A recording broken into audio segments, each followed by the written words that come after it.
From the Oklahoma newsroom, you're watching The Press Row. I'm Jenny Carlson here with Barry Trammell. We're brought to you by Papa John's Pizza. You can go online anytime and order your pizza at papajohns.com. It's time for our inbox, Barry. It's emails answered here on video, and it's all about the SAE video controversy at OU. Let's get right to it. This one from Michael. Michael says, allowing blacks to play early gave OU the advantage in the market for student athletes.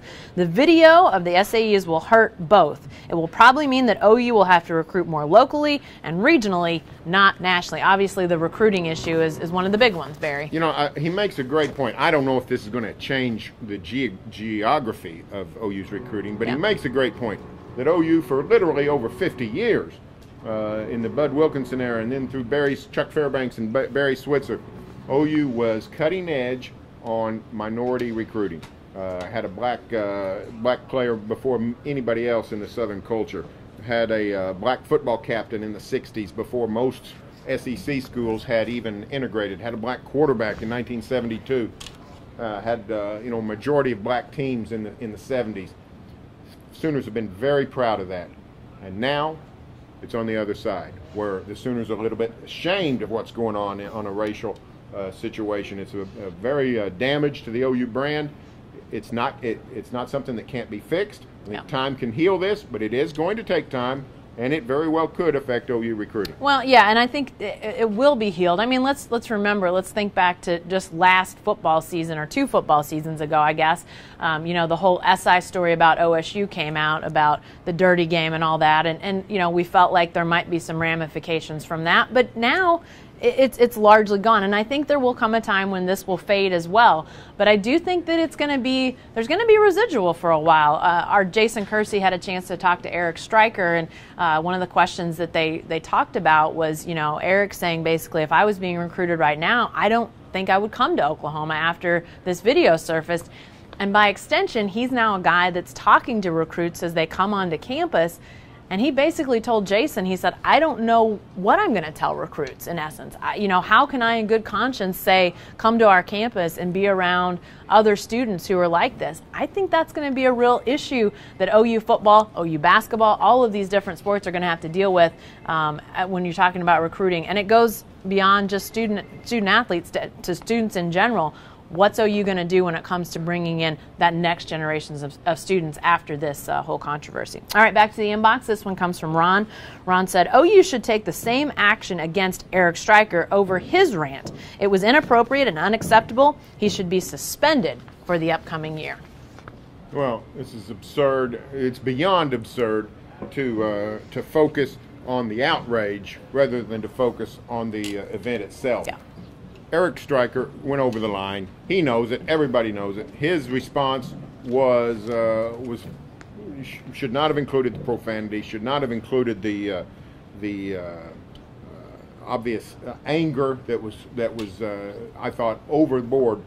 But that's what happens when you have a volatile event. People get angry. People are outraged, and you can't focus on that. You have to counsel Eric Stryker. You say, Eric, we understand. You just tone it down. Right. Eric knows that.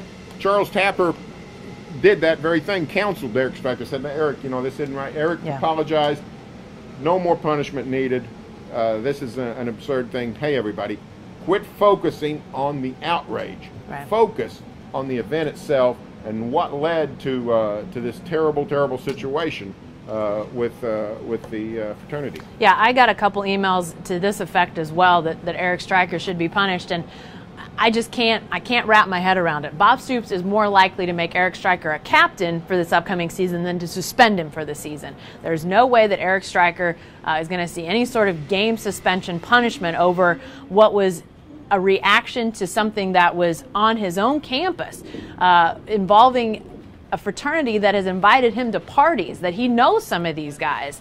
So he's been around them, and to see this, I mean, that alone would be infuriating. But I mentioned earlier Eric's conversation with Jason Kersey, and he told Jason, this has sort of been a building storm in him people may not think in terms of, stuff that's happened around the country elsewhere, the goings on in Ferguson, Missouri, what happened in New York City, black men being killed by police officers, as being local. But for Eric Stryker, he said those things hit very hard, and this was the breaking point for him. When it came to his own campus, he was furious, he was angry, he has apologized for the language, but I think walk a mile in his shoes a second, and I think you might see where some of that rage and that vitriol came from in that video rant that he went on. All right, back to our inbox, and this one comes from Foster. Foster says, Barry, your story today hit close to home. I spent 2 years at 730 College, that being the SAE house, and have many great memories. As bad as fraternities can sometimes be, we just didn't think like that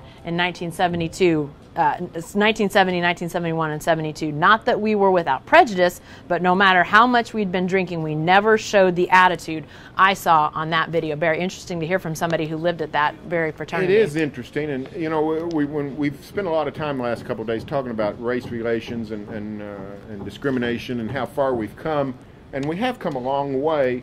Things are much better in a lot of ways, in important ways, like segregation, like discrimination in employment and housing and those kinds of things. But perhaps we haven't come as far, or perhaps we've even regressed just in personal attitudes and the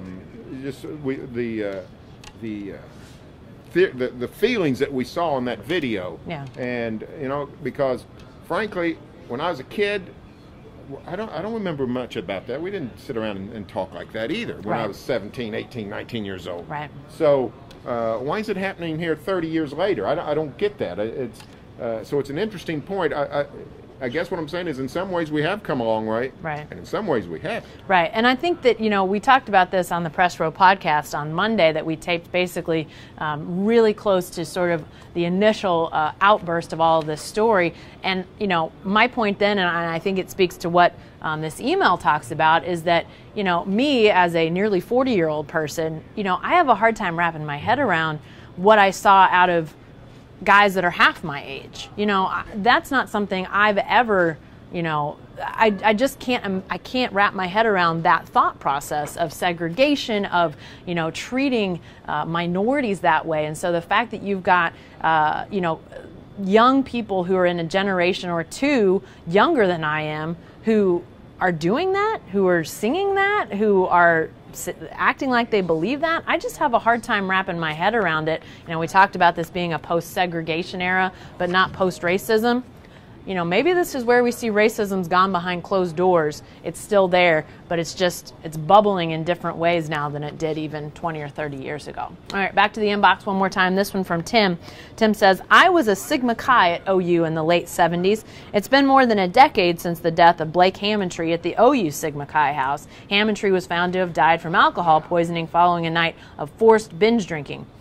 I wish there had been the uproar over the loss of Hammond's life as there has been appropriately over what happened this weekend. An interesting point there, Barry. It's a very good point, and he's exactly right. Not that we shouldn't be, the outrage that we've expressed in the last couple of days is misplaced. It's accurate, but what Tim is saying is let's do the same thing over the binge drinking, over these tragic deaths. Because here's what's the truth of the matter is on the fraternities is, for a century, maybe longer, they went unchecked. Mm-hmm. They didn't get a lot of, stops in there where people saying, hey, hold it, this isn't right, you're going to change. Some of that has changed, but clearly on the binge drinking, it's taken a long time and frankly still goes on. We saw it on the video. We talk about the racism on the video, but that was clearly a bunch of drunk 20-year-olds on a bus. Yeah. So we've got a case where the fraternities have not really been checked and not really been told, hey, this isn't right, you're going to change, we need more of that. The Hammond tragedy clearly could have done this. The current video is going to help too, but we need more of it where the fraternities and other aspects of all kinds of society need to be told, hey, this isn't right. This has to change. Yeah, and we've had, as I'm sure a lot of people have around the state and the country after this whole thing, I've had a lot of interesting conversations. We were talking yesterday. We've got one of our assistant sports editors who was in a fraternity, and we sort of were talking about being a fraternity, and I said, I grew up in a small town. I went to high school and graduated with less than 100 kids, and then I went to a big state university like OU, went to Kansas, and there were more kids living in a single tower of a dorm than were in basically all of the schools in my town. So, it was a big and scary place. I wasn't in a fraternity, or I wasn't in a sorority. So, I had a different living arrangement, lived in a scholarship hall. I talked about this on our Press Row podcast. But the idea of fraternities and sororities as a way to feel inclusion, to find friends, I get that. But you wrote about this, Barry, yesterday, President Bourne using the word exclusionary, and how that just really resonated with you, that fraternities and sororities in a lot of ways have excluded people for no apparent reason. There aren't rules about why you get included in a fraternity or sorority. It's because people want you or don't want you. And the idea that that would be allowed to be part of our education system, as you mentioned, if fraternities and sororities were starting today, people would say, no way this is happening. Yeah, this is silly. This is silly. We're not going to do this. So I think that fraternities and sororities, maybe this is a wake-up call. Although, as the email suggested, you would think a binge drinking death on campus, that would have been a wake-up call. Maybe we've gotten another one here. Hey, be sure to stay with the best coverage team anywhere, newsok.com, and every day in the Oklahoman.